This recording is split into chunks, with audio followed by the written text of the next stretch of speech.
This is a foldable dish dryer rack that is a game changer for me in my kitchen. I really like it. I'm so excited that I learned about it, and because the dish dryer that I had, this dryer tray that I had, I really wanted to get rid of it, but I didn't know what to do or what product to get, and until I saw this one and I said, this is what I need.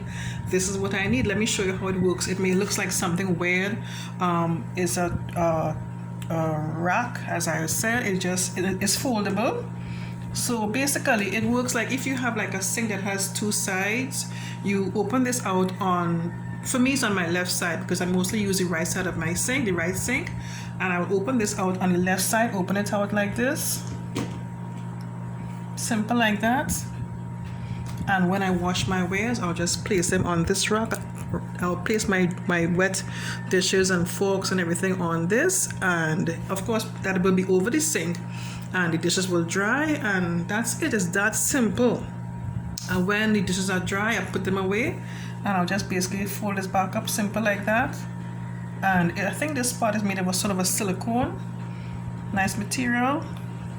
Fold this back up, and I just put this away in a place that it will fit easily. And with this now, where I had my original dish dryer tray, that space is clear now, so I have more space in my kitchen, and I'm really excited about that. I really like this product, and I highly recommend this product if you have like a small space, or if you are looking for a different type of dish dryer like I was looking for.